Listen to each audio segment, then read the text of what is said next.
There's still those moments where Right. it's a little intimidating and scary.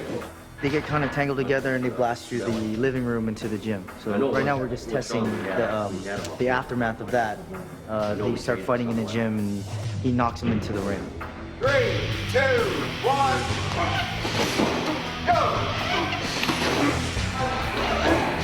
Sometimes depending on the distance, you use you can have actual people jumping off or something mechanical. We have two types of rigs here that we're marrying up. We're using one that's making him jump straight up and down. And then we have another system that's going to be bringing him into the ring here. Like you see over there, there's two guys that are going to initiate his trajectory. I'm going to be standing over here with the rope, basically just pull him straight up and down. 1, go! Sean is on a pneumatic rig, which is sitting behind the screen here. He has a button that will set that off. And with the timing of the actors, he will push that button and pneumatically fly Keontae, who's playing War Machine. 3, 2, 1. There you have it.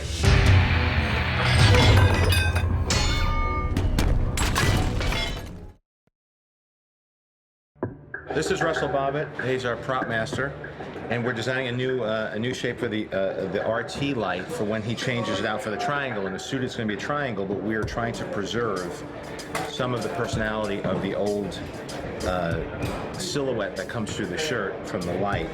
So we're trying to incorporate the triangle, but we're confined by the shape of the hole in Tony's chest. And also, when you just put a triangle, it feels kind of Superman-ish, which we want to keep it our own. If you squint your eyes, depending on your personality, you can find anything in there. I think it looks like a Jewish star.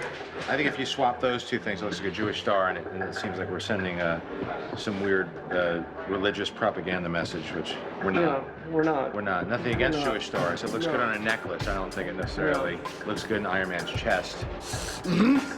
Oh, is this gonna work? You get so lost in the tech talk, and ultimately all of it is movie comic book logic, that to have something graphic going from a circle to a triangle, people will get that there is a new advance in that tech.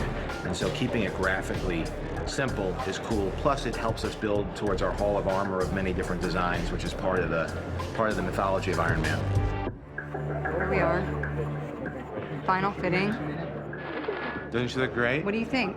Questions, comments, concerns? She weighed 170 pounds when I hired her. Look, she got into shape. She's been training 3 hours a day, at least, just on the stunts. Oh yeah, no, don't forget the 2 hours I spend lifting my own body weight. There's that too.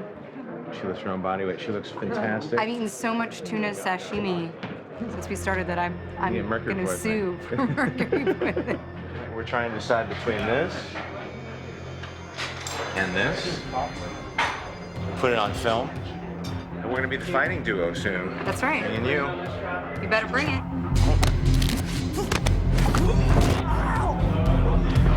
Hi, I'm Heidi. I'm Scarlett's stunt double. We've been working with her on this move for a couple weeks now, and she's actually gonna maybe be able to perform it today.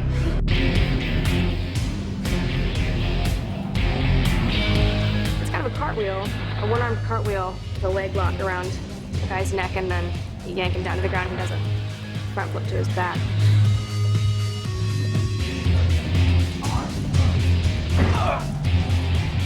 Scarlett works so hard, and she's picked up so many of the moves. In fact, she can do the beginning intro into this, and she also can finish the end flop down. Oh my God! Happy, are you all right? What'd you just do? Sorry about that. I was just... You just got served, Happy. Day 44 in the garage, our last day in the garage. Tony's trashed his place, and he's forging the new element using components that he brought in from Stark Industries. With the exception of a few pickup shots in here, we're pretty much done with the set. We're gonna leave it standing because as we finish the film, the workshop always comes in handy, so we're not gonna tear it down just yet. But we're about to move on to Monaco. We shot with second unit at Monte Carlo, and we're gonna try to make the plates that we shot overseas match with what we've built here. So I've never done anything like it. I'm looking forward to it. It should be fun. It's been storyboarded, pre-vised, animatic. Hopefully it'll be the fun mid-act set piece of our film.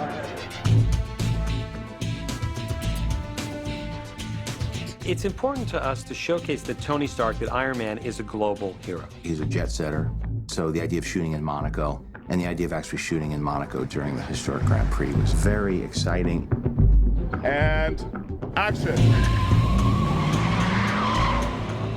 Et que quand on fasse le plan avec la Silverado, je laisserai bloquer. Monaco to me encapsulates all of Tony's worldly endeavors and also a passion of his, which is racing. The historic race of Monaco has the best of the Formula One cars. The cars all have about 500 horsepower, driven by the owner-drivers who are Tony Stark type of characters with a fairly high level of wealth. Hi, I am Happy Hogan. I'm happy to be in Monaco. Hello, I am Pepper Potts. Here we are in Monaco.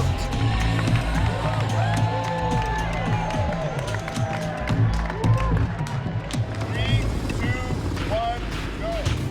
It's our first day of shooting here in Monaco. We had to close off a certain section of the circuit and run all of our vehicles through to mimic the movements of both the race cars, the start car, as well as Happy and Pepper in the Rolls Royce as they come to help Tony save the day. 400-meter mark. See where the gap is? Yeah.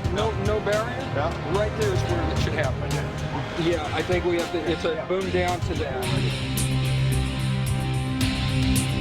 And action.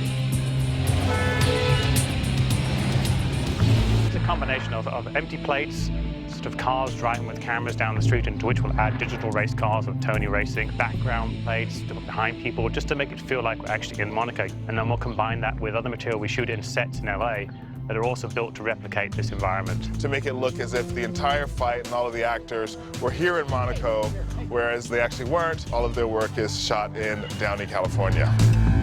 When you're recreating a race, how do you get around all these logistics? The race cars are very temperamental. You can only start them up once. It takes 12 people to start it up. There's a team that runs the car.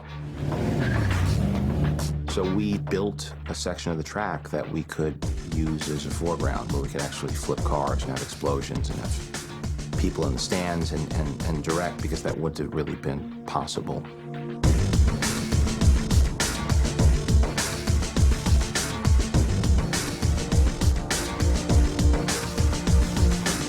We built that track in Downey, which is a place that we shot the first film, and it's a film-friendly studio with a lot of outdoor space. So we're building a large-size set with an enormous green screen.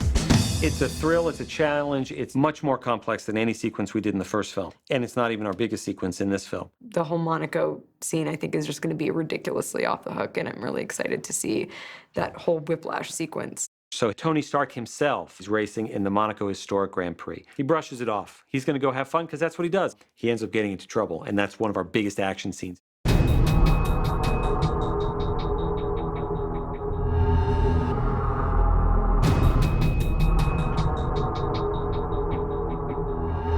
We premiere Whiplash in the first version of his suit. He gets Tony while he's vulnerable on the track. I just thought it was interesting. Somebody who's willing to attack you in one of the most, it's like at the Super Bowl. You know what I mean? It's like the European Super Bowl. The idea of in Monaco, during a race, guys cutting the cars in half, a suitcase suit pops on, that's the fight. There, you would step from your right lead back, pull, there. Timing and timing. That guy. We did whip training. We used bull whips, and then we got to where we could do certain things with the bull whips, you know, which is hard with two hands to coordinate it.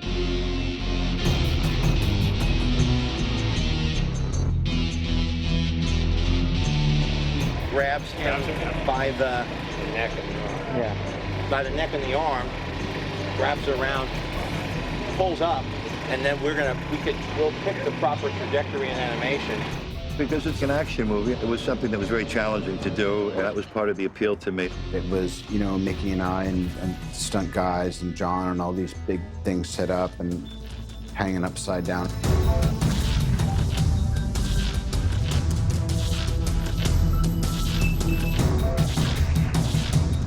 So I'm coming up for supper around here. Yeah. And I'll do that.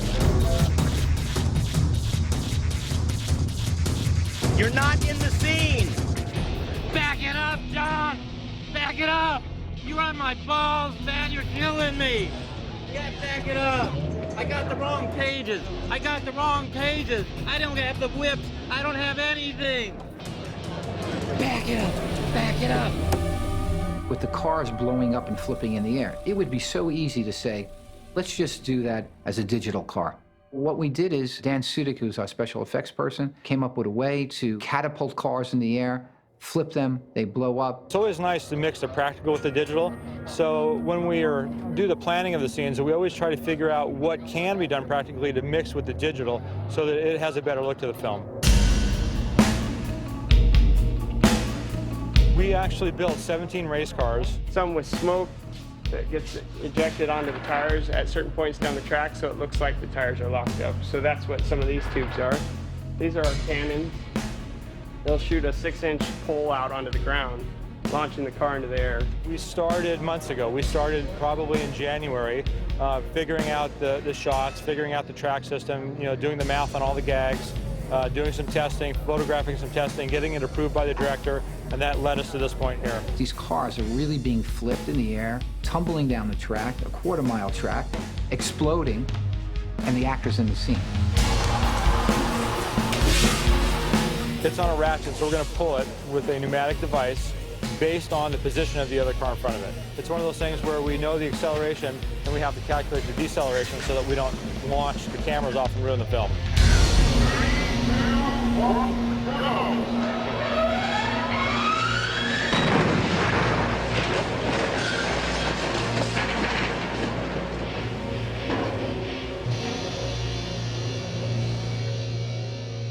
Thanks so much, and also thanks for putting up with these conditions and all that running and the energy and the sun, and I know what it's like. I get it, and I know how hard it is to do what you're doing, so thank you so much. I want to thank the crew also for pulling it today.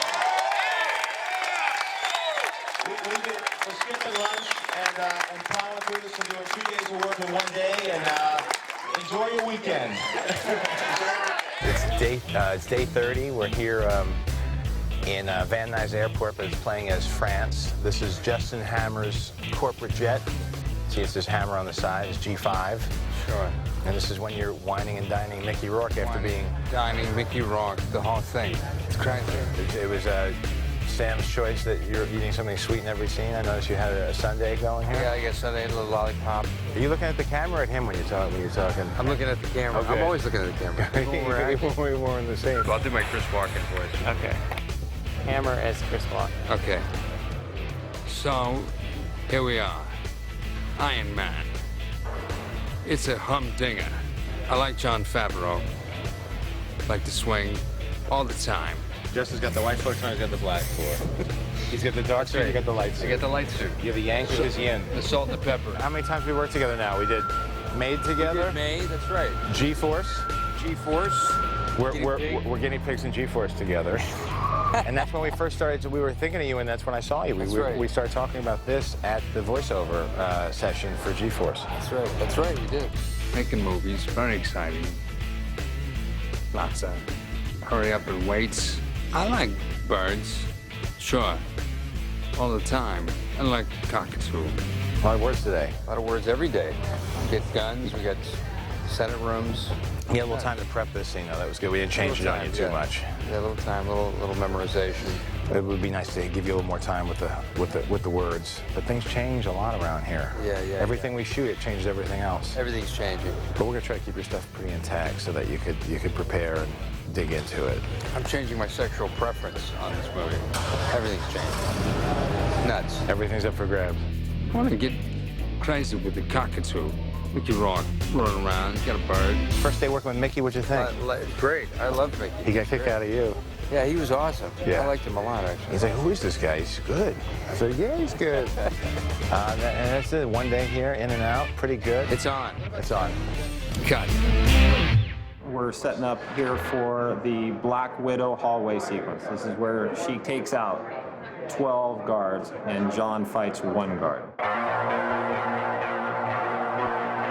Scarlett and John come through the front door, and this is Hammer Industries. As they come through the front door, they meet up with a guard. John starts fighting